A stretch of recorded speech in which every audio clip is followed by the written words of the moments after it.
हैदराबाद में Hesco chief जे बदली थियण ऐं नए हेस्को चीफ जे अचण ते छिकताण तेज़ थी वई।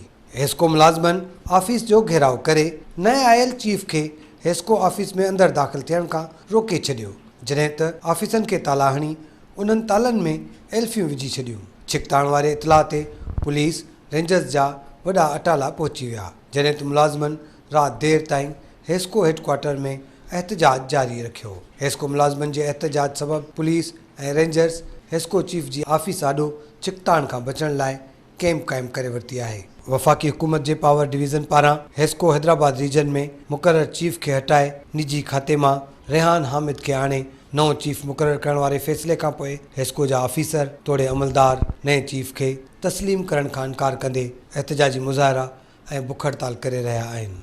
मुलाज़िमनि जे यूनियन अॻवान अब्दुल लतीफ़ निज़ामाणी ऐं ॿियनि जो चवणु आहे त वफ़ाक़ी हुकूमत इदारे में कमु कंदड़ सीनियर ऑफिसरनि खे नज़रअंदाज़ करे ॿियनि इदारनि मां वॾियुनि पघारनि ते माण्हू आणे हेस्को चीफ मुक़ररु करे इदारे जे सीनियर मुलाज़िमनि जे हक़नि ते धाड़ो हयो आहे। ये प्राइवेट सीओ के लिए कर रहे हैं हम एहतजाज। प्राइवेट सीओ जो है हमें नामंजूर है और प्राइवेट सीओ आएगा तो उससे आहिस्ता आहिस्ता फिर ये प्राइवेटाइजेशन की तरफ जाएंगे, जो कि हमें मंजूर नहीं है बिल्कुल। और ना खपे प्राइवेट सीओ ना खपे। और हम अपने कायदीन के साथ हैं, Pakistan hydro electric centre, labour union और ऑफिसर हम सब साथ हैं। इंशाल्लाह ताला हम प्राइवेट सीओ को बैठने नहीं देंगे, बिल्कुल नहीं बैठने देंगे। हम इसके खिलाफ हैं, भरपूर खिलाफ हैं। और ये गवर्नमेंट जो है ना गैर कानूनी काम कर रही है।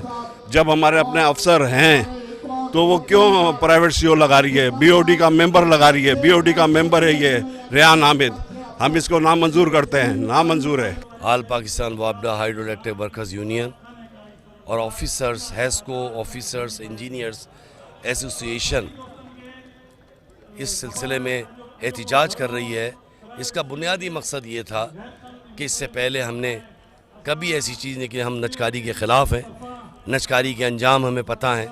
जहाँ पे नचकारी हुई इससे क्या मुल्क के अंदर और इदारों में तबाही हुई। हम हमेशा से मुहब्बे वतन रहे। हमने इस इदारे के लिए क़ुरबानियाँ दी हैं। हमारे सैकड़ों मुलाजिम शहीद हुए हैं, सैकड़ों मुलाजिम माजूर हुए हैं। यकीनन बिजली की तरसील के लिए हमारा बड़ा किरदार है। तो हम चाहते हैं कि इदारा अगर किसी वजह से कमज़ोर है तो उसमें इस्लाहात लाई जाए, उसमें बेहतरी लाई जाए, इदारे को मुनाफा बख्श बनाया जाए, बिजली की चोरी को रोका जाए। लेकिन ये मसले का हल नहीं है कि इसे प्राइवेट सीओ लाया जाए, प्राइवेटाइज़ किया जाए। इससे पहले जहाँ जहाँ प्राइवेटाइजेशन हुई वो इदारे तबाह हो गए, डाउन साइजिंग हुई, बेरोज़गारी फैली। और आपने देखा होगा कि हमारे करीब ही अभी हाल में जो हशर हुआ के इलेक्ट्रिक का, कि जब ये प्राइवेट सेटों के हवाले करी तो 5,500 मुलाजिम इसके बेरोज़गार हुए। जब झील पाक यहाँ पे प्राइवेटाइज़ करी तो एक शख्स अमीर हुआ, लेकिन उसके अलावा तमाम लोग बेरोज़गार हो गए। आरटीसी को जब बंद किया गया, प्राइवेटाइज़ हुई, तो आपने देखा कि आज वहाँ पे हाउसिंग स्कीमें बन गई और लोग बेरोज़गार हो गए। तो ये सिंध ट्रांसपोर्ट और ये दीगर इदारे, बल्कि मैं तो कहता हूँ घी के फैक्ट्रियाँ थीं, ऑयल की फैक्ट्रियाँ थीं, सीमेंट के कारखाने थे, स्टील के कारखाने थे, किसी का प्रोग्रेस नहीं हुई। मुल्क को कौम कर्ज़ों में चली गई। इहो असांजो मुतालबो आहे। प्राइवेट सीओ जेको अॼु अचे पियो, इहो लेबर जे लाइ बिल्कुलु नुक़सानदेह आहे। छो त इनखे को तजुर्बो न आहे। जेको असांजो पुराणो सीओ आहे उहो एसडीओ मां एक्सीएन मां एसी मां सीओ, उहो तजुर्बेगार आहे। जेकॾहिं इहो नओं सीओ आयो त असांजी जेके मराहत सभु मरी वेंदा। छो त इन लाइ असांजी बेवाऊं आहिनि, असांजा शहीद थिया आहिनि, असांजी जेके उहे असांखे मोटाए ॾियो, पोइ तव्हां असांजी प्राइवेट सीओ इनखे वठी पोइ ॻाल्हियूं कयूं। उहे मोहल असांजा ईंदा। इन इदारे के ही प्राइवेट सीओ नथो लाए सके। असांजा तजुर्बेगार जेके आहिनि सीओ आहिनि उहे हलाए था सघनि। आज जो एहतजाज हो रहा है प्राइवेट सीओ के ख़िलाफ़ हो रहा है, क्योंकि जो हमारे मजदूर हैं वो 12% के स्टेक होल्डर हैं और उनसे निज़ाम साहब से मशवरा नहीं किया गया और डायरेक्ट बाहर का सीओ लाके बिठा दिया, जिससे अफसरान के ऊपर भी फ़र्क पड़ेगा, उनके प्रमोशनों के ऊपर, इसके ऊपर। इसकी वजह से ये एहतजाज किया गया है। और मजदूर अफसरान पूरे हेस्को के एक साथ मुत्तफिक हैं और ये इंशाल्लाह जब तक वापसी नहीं होगी ये एहतजाज जारी रहेगा। उन्होंने चयो त वफ़ाक़ी सरकार मनपसंद CEO ऐं CFO मुक़ररु करणु चाहे थी त जीअं उन्हनि मनपसंद माण्हुनि खां पंहिंजी मर्ज़ी जा फ़ैसिला कराया वञनि, जॾहिं त उन्हनि खे 8 लख रुपया पघार ॾेई इदारे मथां वॾो माली भार विधो वियो आहे।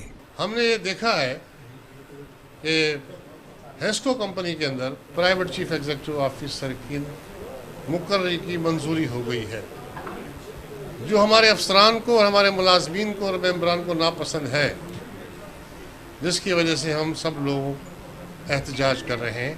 ये पहला फेस है निष्कारी का। प्राइवेट सीईओ आएगा तो प्राइवेटाइजेशन के लिए काम करेगा, उनके मकासद को उजागर करेगा, और सरकारी महकमे में जो हमारा अफसर होगा वो सरकारी बात को उजागर करने की कोशिश करेगा और करेगा। काम तो हम भी कर रहे हैं, हमारे लोग मर भी रहे हैं, कट भी रहे हैं, अपाहज भी हो रहे हैं, और बिजली की रवानी जारी और सारी है। इदारा इदारा आगे बढ़ रहा है, काम कर रहा है अपनी जनाब।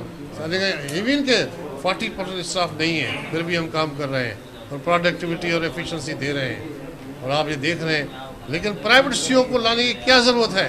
अॼु जेको एहतजाज थियो आहे असां वटि हिते हिस्को जे जुरिस्डिक्शन में, हिस्को हेडक्वाटर में, उहो प्राइवेट सीईओ जे अपॉइंटमेंट जे ख़िलाफ़ु आहे।